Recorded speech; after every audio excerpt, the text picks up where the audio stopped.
Have you ever walked away from a conversation feeling strangely empty, even though nothing seemed wrong on the surface? Have you ever wondered why certain friendships leave you further from God instead of closer to Him? Maybe you have a friend who is likable, funny, and easy to be around, yet something in your spirit always feels unsettled after spending time with them. And this has happened to so many of us. We can feel it, and we know this. Not every person who calls themselves your friend is actually good for your soul. And the Bible speaks often about the influence our closest relationships carry over our hearts. Many believers assume that as long as someone is kind or fun to be around, the friendship must be healthy. But Scripture calls us to look deeper than surface-level connection, because the people closest to us shape far more of our character than we often realize. And that is what we want to uncover in a bit. Stay with me. We would dive deeper to uncover 5 types of friends the Bible warned you to watch closely, not to make you suspicious of everyone around you, but to protect the condition of your heart and your soul. The first type of friend to watch closely is the flatterer, someone who always tells you what you want to hear instead of the truth. At first, this kind of friendship feels wonderful. They praise your decisions, support every choice you make, and never challenge you, even when you are clearly heading toward trouble. Slowly, you begin trusting their opinion more than your own conscience. I once knew someone who surrounded himself with people who agreed with everything he did. When he made a harmful decision, not one of them warned him, because they were more interested in staying comfortable than being honest. And that's what we call friends. But let's see what the Bible has to say. Proverbs 27:6 tells us that the wounds of a friend are trustworthy, but the kisses of an enemy are deceitful. A friend who never corrects you may not be protecting the friendship at all. They may simply be avoiding the discomfort of truth, choosing to preserve the relationship rather than protect your growth. Real friendships sometimes require saying something difficult, even at the risk of temporary tension. Not comfort without honesty. Honesty even when it costs comfort.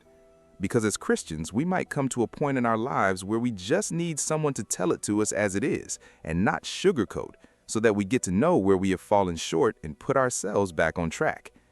The second type of friend to watch closely is one who quietly pulls you toward compromise. This person rarely demands you abandon your faith outright. Instead, they slowly normalize small compromises until larger ones feel acceptable too. A joke here, a shortcut there, a boundary loosened just enough to feel harmless. Over time, these small adjustments reshape your convictions without you noticing. Amnon experienced this influence through his friend Jonadab, who was described in Scripture as very subtle. Jonadab did not force Amnon into sin. He simply offered a clever plan that made a harmful desire seem reasonable. 1 Corinthians 15:33 warns that bad company corrupts good character. The danger is rarely obvious at first. It grows through small permissions that eventually shape a much larger pattern, until convictions that once felt firm quietly disappear. Not one dramatic pull, a slow erosion of conviction. The third type of friend to watch closely is one who mocks your faith, whether openly or through subtle sarcasm. Sometimes this mockery is direct, but often it hides behind humor or casual comments that make sincere faith feel embarrassing. If you are not careful, you may start softening your convictions just to avoid feeling awkward around them. I once met a believer who stopped talking about his faith around a certain friend group because every mention was met with rolling eyes or a joke. Over months, he noticed his own prayer life growing quieter, not because his beliefs changed, but because he had learned to shrink himself to keep the peace. Psalm 1 warns against sitting in the seat of mockers, describing it as a dangerous posture for anyone who desires to walk closely with God. Constant exposure to mockery, even lighthearted mockery, can slowly wear down conviction until silence feels safer than sincerity. Not shrinking to fit in, standing firm even when it feels uncomfortable. If this message is helping you evaluate your friendships honestly, take a moment to subscribe and write in the comments, "Lord, give me discernment." That simple prayer might help someone else recognize an influence they had never noticed before.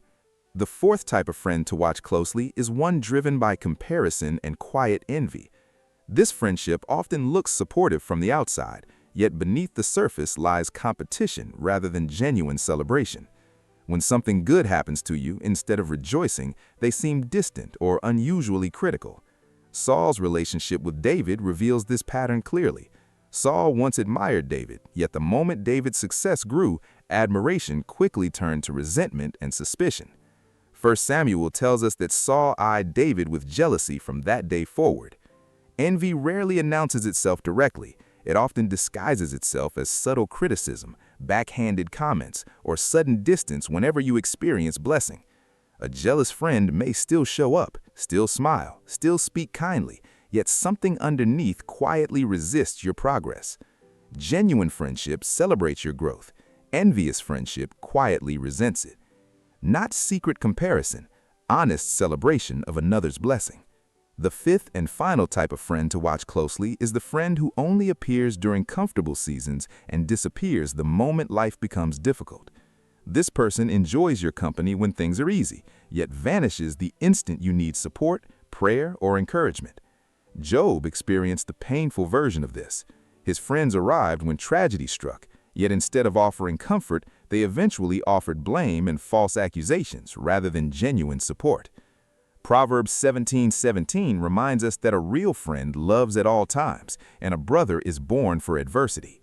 True friendship reveals itself most clearly not during celebration, but during hardship, when there is nothing to gain from staying close. If someone consistently disappears when life gets difficult, their presence during easier seasons was never a full picture of loyalty. Not fair weather loyalty, steady presence through every season. So if you recognize any of these patterns in your friendships, do not respond with fear or bitterness, but with wisdom and prayer.